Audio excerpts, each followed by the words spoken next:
Imagine dying alone, your body discovered by strangers, and despite every effort of modern forensic science and dedicated investigators, no one can figure out who you are. No missing person report matches your description. No DNA hits in any database. No one comes forward to claim you.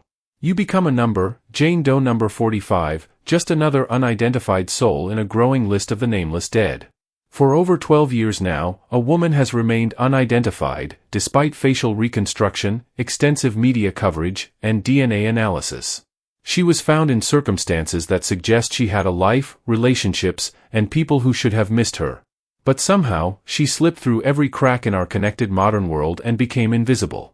This is the haunting case of Jane Doe number 45, and it's a mystery that keeps investigators awake at night. Welcome back to Crime Scout, True Stories.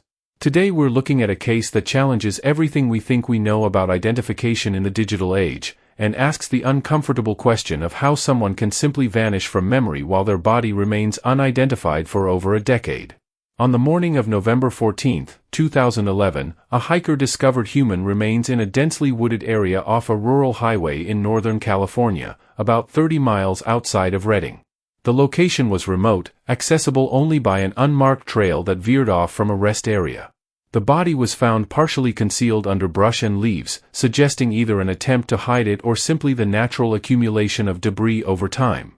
The remains were significantly decomposed, indicating the person had been deceased for several months, possibly as long as a year. Law enforcement was called to the scene, and the Shasta County Sheriff's Department began their investigation. The first priority was determining who this person was and how they died. The medical examiner's initial assessment determined the remains were those of a white female, approximately 25 to 40 years old, standing around 5 feet 4 inches tall, with a slight build estimated between 110 and 125 pounds. She had brown hair with evidence of light auburn highlights, suggesting she'd colored it at some point. Her teeth were in relatively good condition with some dental work, including 2 fillings and 1 crown, indicating she'd had access to dental care during her life. The cause of death could not be definitively determined due to the condition of the remains. There were no obvious signs of trauma to the bones, no bullet wounds, no evidence of blunt force injury. Toxicology testing was impossible given the decomposition. The manner of death was listed as undetermined, leaving open the possibilities of natural causes, accident, suicide, or homicide. Without knowing what killed her, investigators couldn't even be sure whether they were looking at a crime victim or a tragedy of another kind. What she was wearing provided some clues. She'd been dressed in a purple long-sleeved shirt, blue jeans, and well-worn hiking boots. She wore a distinctive silver ring on her right hand with a turquoise stone setting, and a simple chain necklace with a small cross pendant. In the pocket of her jeans, investigators found $23 in cash and a small folding knife. Notably absent was any form of identification. No wallet, no phone, no keys, nothing with a name or address. This absence seemed deliberate, raising questions about whether she'd intentionally left identification behind or if someone had removed it. The sheriff's department followed standard procedure for unidentified remains. They entered her information into the National Missing and Unidentified Persons System, known as NAMUS, assigning her the case number that would become her only identity, Jane Doe number 45. They circulated her description to all law enforcement agencies in California and neighboring states. They checked missing person reports from the previous 2 years, looking for anyone matching her description. Nothing matched.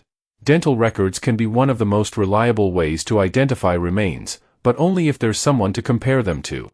Investigators submitted her dental profile to databases and reached out to dentists in the region, hoping someone would recognize the work. The crown and fillings had distinctive characteristics that a dentist might remember. Weeks of outreach produced no leads.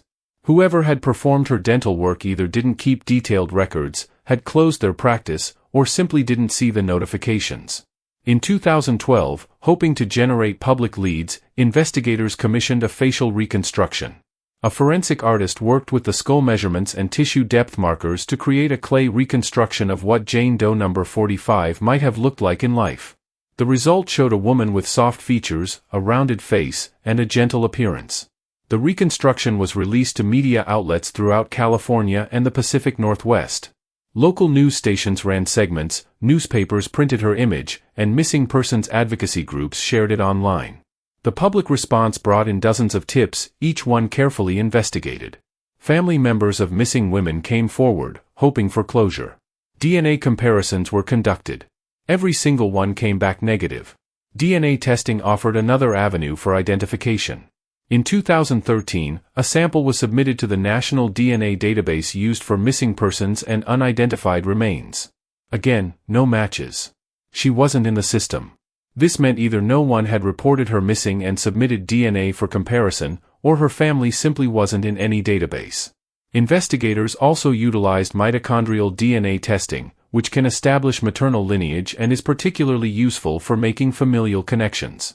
That too yielded nothing. As years passed, the case remained open but grew colder. Detective Sarah Mendez inherited the case in 2015 when she joined the Cold Case Unit.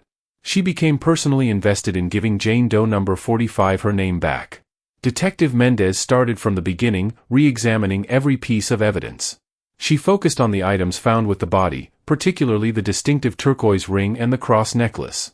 She worked with jewelry experts who determined the ring was likely handmade, possibly Native American craftsmanship, and the silver had a particular stamp suggesting it originated from the Southwest, possibly Arizona or New Mexico. This geographical connection opened new investigative possibilities. Perhaps Jane Doe had traveled from the Southwest to California. Detective Mendez contacted law enforcement agencies in Arizona, New Mexico, Nevada, and Utah, asking them to review their unsolved missing person cases. She specifically looked for women who disappeared while traveling or who had connections to both the Southwest and Northern California. Several promising leads emerged, but DNA testing eliminated each one. In 2018, Detective Mendez decided to try a newer approach, genetic genealogy. This was the same technique that had recently been used to identify the Golden State Killer. DNA from Jane Doe number 45 was submitted to GEDmatch, a public genealogy database where people upload their DNA results to find relatives. The hope was that even if Jane Doe herself had never taken a DNA test, perhaps a distant cousin or relative had, and investigators could build a family tree to identify her. The process is painstaking. Genetic genealogists work backward from DNA matches, building family trees through historical records, census data, birth and death certificates, and obituaries. In Jane Doe's case, they found several distant matches, people who shared small segments of DNA indicating they were third or fourth cousins. Over months of work, genealogists constructed possible family trees. They identified several candidate families whose timelines and geography aligned with Jane Doe's estimated age and possible origins. Detective Mendez traveled to interview potential family members, bringing photos of the jewelry and the facial reconstruction. She spoke with elderly relatives who might remember a family member who disappeared or lost touch decades ago. Some families were cooperative, others were suspicious or uninterested. In cases where there was possibility, DNA samples were collected from willing relatives for comparison. As of now, none have matched. One of the most frustrating aspects of the case is that Jane Doe number 45 doesn't fit the typical profile of unidentified remains. She wasn't transient or homeless, her dental work and clothing suggested. She wasn't extremely young or elderly. She was an adult in the prime of life who should have had connections, people who noticed when she disappeared. Yet somehow, no one reported her missing, or if they did, it was never entered into the right databases, or the description didn't match closely enough to trigger a connection. Detective Mendez has theories. Perhaps Jane Doe was estranged from her family, living independently without close ties. Perhaps she was in an abusive relationship and the person who should have reported her missing was responsible for her death. Perhaps she was traveling alone, and people assumed she'd simply moved on when she stopped communicating. Perhaps she was an immigrant or undocumented, living outside official systems. Each theory is possible, but none can be proven. The case remains active. Every few years, Detective Mendez releases the information again, hoping new technology or a fresh set of eyes will make the breakthrough. In 2021, the case was featured on several true crime podcasts, generating renewed interest and tips. Advanced DNA phenotyping was conducted, creating a more detailed prediction of her physical appearance including eye color, hair color, skin tone, and even freckling patterns. The results suggested she had hazel eyes and fair skin with a tendency to freckle, details added to her profile. Jane Doe number 45 rests in an unmarked grave in a Redding cemetery, buried by the county when it became clear identification might take years. Detective Mendez visits sometimes, a gesture of respect for the woman she's trying to help. There's a small marker with the case number and the date her remains were found. It's a lonely memorial for someone who lived a life that surely meant something to someone. This has been Crime Scout, True Stories. Jane Doe number 45 is still out there, waiting to be recognized. If you have information about a woman matching this description who went missing between 2010 and 2011, please contact the Shasta County Sheriff's Department. Everyone deserves their name back. Subscribe for more cases, and remember, somewhere, someone is still waiting to bring her home.